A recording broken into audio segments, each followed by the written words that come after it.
आज श्री कृष्ण जन्माष्टमी का पावन महोत्सव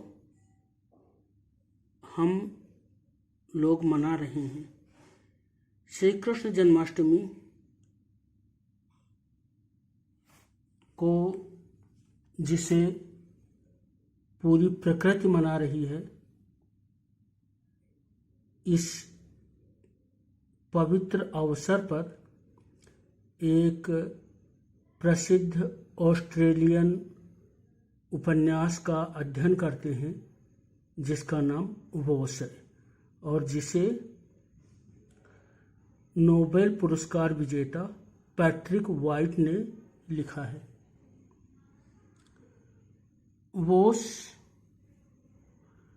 का प्रकाशन 1957 में हुआ था और पैट्रिक वाइट को नोबेल पुरस्कार 1973 में मिला था।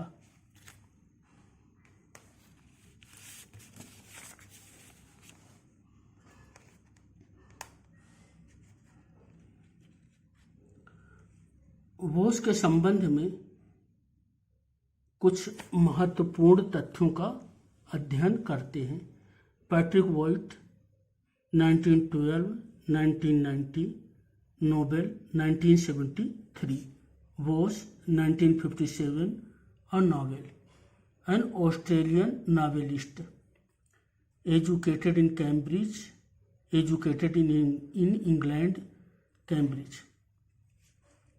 Since settling down in Australia, he wrote 5 novels. यानी ऑस्ट्रेलिया में व्यवस्थित होने के बाद पैट्रिक वाइट ने 5 नावल लिखे थे। The Tree of Man 1955, Voss 1957, Riders in Chariot 1961, the Solid Mandala 1966, the Vivisector 1971. His style is poetic and intense and is highly idiosyncratic. यानी पैट्रिक वाइट की जो स्टाइल है वो पोएटिक है, इंटेंस है और बहुत ही एक विचित्र स्टाइल है। इडियोसिंक्रेटिक है यानी उसमें बहुत ही वैचित्र है। It fluctuates between verbless sentences, half expressions, unorthodox syntax in the Joycean manner on one side and high-flown rhetoric on the other.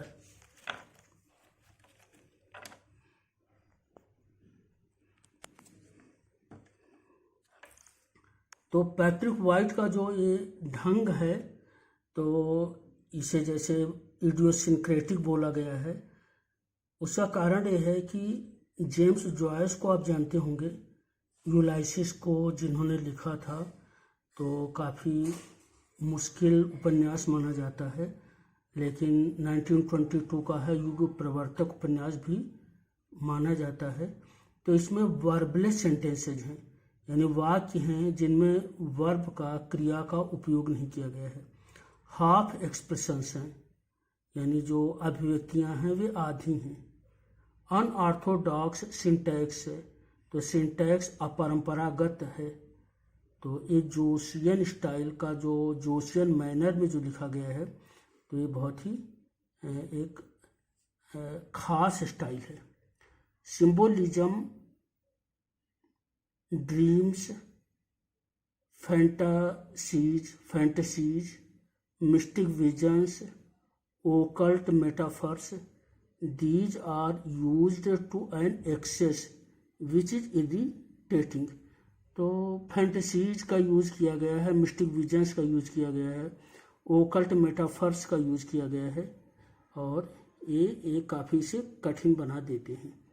Was is supposed to be based on the life of 19th century Prussian explorer and naturalist Ludwig Leichhardt, LUDWIG LEICHARDT,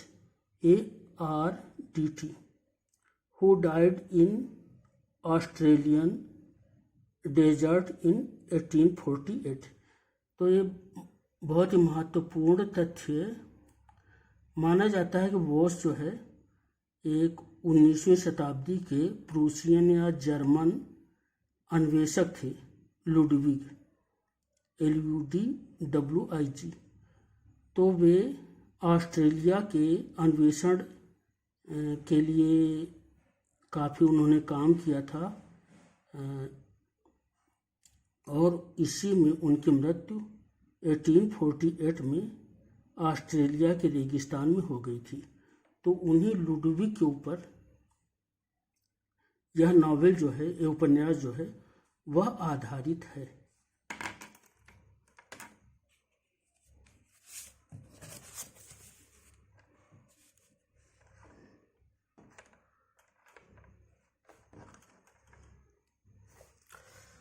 और देखते हैं wash 1959। One critic calls Wosh a meta-novel because the style is so odd or bizarre, BIZARRE। तो देखिए wash की style बहुत ही अजीब सी है, इसीलिए एक आलोचक ने इसे मेटा नॉवेल कहा है। कैरेक्टर्स, वॉश में कौन कौन से कैरेक्टर्स हैं? तो सबसे महत्वपूर्ण कैरेक्टर है जॉन उलरिच वॉश, JOHANNULRICHVOSS। ये प्रोटगनिस्ट है, हीरो है, एक्सप्लोरर है, ऑस्ट्रेलिया का, नेशनलिटी से जर्मन है और लौरा को प्यार करता है। तो जो वॉश है इसका नायक है, प्रोटगनिस्ट है और लौरा को चाहता है। Laura, a young woman an orphan, protagonist loves Voss. Laura जो है एक ऑर्फन है और अपने अंकल के यहाँ रहती है और बहुत ही मानवीय स्वभाव की है, बहुत ही करुणाशील है और वो इसकी नायिका है। Mister Bonner, Laura's uncle, patron of Voss in exploration, a rich person. तो मिस्टर बोनर जो है ऑस्ट्रेलिया के सिडनी के धनी व्यक्ति हैं और वॉश को पैट्रोनाइज करते हैं। लौरा उन्हीं के घर में रहती है। बेले रेडक्लिफ, लौराज कजिन। बेले रेडक्लिफ लौरा के कजिन हैं और फिर 20 साल बाद एक गार्डन पार्टी होती है, उसमें इनका नाम आता है। क्रू, तो जो अन्वेषण के लिए, एक्सप्लोरेशन के लिए जो लोग जुटाए गए थे तो वे क्रू थे। क्रू में कौन कौन सदस्य थे? Harry Roberts, Englishman, Voss met him in a ship. तो हैरी रॉबर्ट्स है। Le Mesurier, LEMESURIER, man of great qualities, Le Mesurier है। और ले मेसूरियर जो है बाद में ये आत्महत्या कर लेगा। पैल्फ्री मैन एन ऑर्निथोलॉजिस्ट। तो पैल्फ्री मैन है, एक पक्षी वैज्ञानिक है, पक्षी विशेषज्ञ है। ऑर्निथोलॉजी पक्षी शास्त्र को बोलते हैं। Angus, a spirited fellow, a young person. Judd, JUDD, a strong person physically and morally. तो ये जो जूड है, JUDD, ये बहुत इम्पोर्टेंट है, बहुत महत्वपूर्ण है और अंत तक यही बचता है। Dugard and Jackie, natives. अब एक्सप्लोरेशन के लिए जो वहाँ के मूल निवासी थे, आदिवासी थे, उनके भी 2 व्यक्ति लिए गए थे, डुगार्ड और जैकी, JACKIE। जैकी का इसमें महत्वपूर्ण भूमिका है और जैकी बाद में ट्रेटर हो जाता है, धोखा देता है। Note, Jackie turns to be a traitor. Jackie क्या है? एक ट्रेटर, धोखेबाज हो जाता है। Judd loves and enjoys liberty because he was in prison. Judd एक कैदी है जो जेल से छोड़ा गया था, तो उसे स्वतंत्रता बहुत ही प्रिय है। Only Judd remains alive in the exploration, और इस एक्सप्लोरेशन में केवल जूड जीवित बचता है।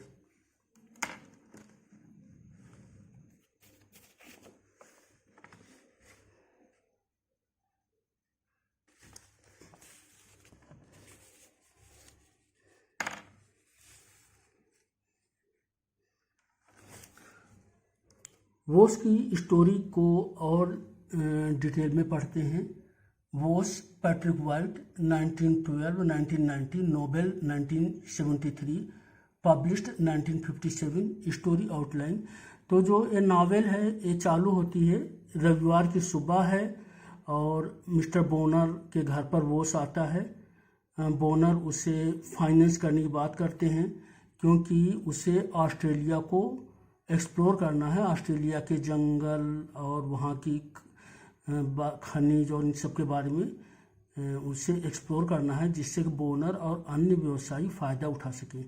पैट्रिक वाइट ने बोनर तथा जो दूसरे बिजनेसमैन हैं उनको बहुत ही स्वार्थी और संस्कृति विहीन, अनकल्चर्ड या फिलिस्टीन जो है प्रदर्शित किया है, जबकि बोनर के यहाँ रहने वाली लौरा बहुत ही करुणाशील है, बहुत ही निस्वार्थी है। तो Sunday morning in the house, Laura's uncle mister Bonner, Voss comes, Laura meets sees Voss first time, this is the scene, novel begins. तो इसी संडे मॉर्निंग से ही नावल प्रारंभ होता है, जबकि बोनर के घर वोस आता है और पहली बार लौरा जो है वोस को देखती है, उससे मिलती है। बोनर पैट्रोनाइजेज द एक्सपीडिशन, बोनर जो है वो इस एक्सपीडिशन को जो है पैट्रोनाइज करता है, इसमें जो है वो अपना इसे संरक्षकत्व देता है, इसमें अपना पैसा लगाता है। Voss and Bonner select crew, the members of crew have different opinions, points of view, यानी जो क्रू के मेंबर्स हैं उनके अपने अपने अलग अलग दृष्टिकोण हैं। Voss and the members of the crew begins the expedition, they cross barren areas, wilderness and marshlands, they face stormy rain, so they took shelter in a cave. Voss and Laura converse through dreams, visions and imaginations. Vos starts an inner exploration. तो वोस जो है अपना exploration चालू करता है, उसका crew के साथ हो जाता है, तो बहुत सारे जो निर्जन जगह हैं उनसे वो पार करता है, रेगिस्तान ऑस्ट्रेलिया को पार करता है, दलदल पड़ता है और बहुत सारी मुसीबतें परेशानियां वो झेलता है। दलदल में स्टॉर्मी तूफान आ जाता है, तूफानी बरसात होती है, तो वो एक गुफा में शरण लेता है। तो वोस को लौरा की बहुत याद आती है और इसमें दिखाया गया कि लौरा वोस मिलते तो नहीं हैं, लेकिन वे आपस में सपनों के द्वारा या कल्पनाओं के द्वारा जो है वे एक ढंग से संपर्क में रहते हैं। तो एक वोस जब लौरा को याद कर रहा होता है तो उसकी एक अंतर यात्रा प्रारंभ होती है। Voss and Laura converse through dreams, visions and imaginations, Voss starts an inner exploration, वो एक आंतरिक अन्वेषण जो है चालू करता है। Aborigines think this exploration as an intrusion, they attack the explorers. तो जो एबोरिजिन्स होते हैं, जो मूल निवासी होते हैं, उनको लगता है कि उनकी परंपराओं पर उनकी ज़मीन को छीना जा रहा है, तो इस दल पर वे आक्रमण कर देते हैं। यानी कि ये जो एक कॉलोनियल विचारधारा वाला दल था, इस पर एबोरिजिन्स आक्रमण करते हैं। पैलफ्राई मैन डाइज, तो सबसे पहले पैलफ्राई मैन की मृत्यु हो जाती है। Crew splits, many members refuse to move forward, अब जो क्रू था, जो दल था, उसमें मतभेद हो जाता है, बहुत सारे लोग आगे बढ़ने से इनकार कर देते हैं। All the members of crew except Jude are killed, तो क्रू के सारे मेंबर मार डाले जाते हैं, केवल जूड बच जाता है, only Jude survives.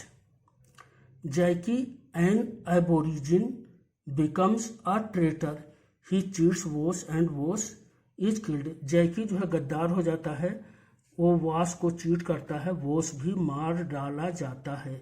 After 20 years garden party of बेले रेडक्लिफ, 20 साल बाद बेले रेडक्लिफ जो लौरा का कजिन है वो गार्डन पार्टी रखता है। Laura's cousin Belle Radclyffe hosts a garden party, Laura and Jude arrive, Jude narrates the death of Voss, Jude जो है वॉस की डेथ को का वर्णन करता है। A statue of Voss is erected to commemorate him, तो इस गार्डन पार्टी में फिर वॉस के एक मूर्ति का, एक स्टैचू का जो है स्थापित किया जाता है, जिससे वॉस की स्मृति बनी रहे। Thank you.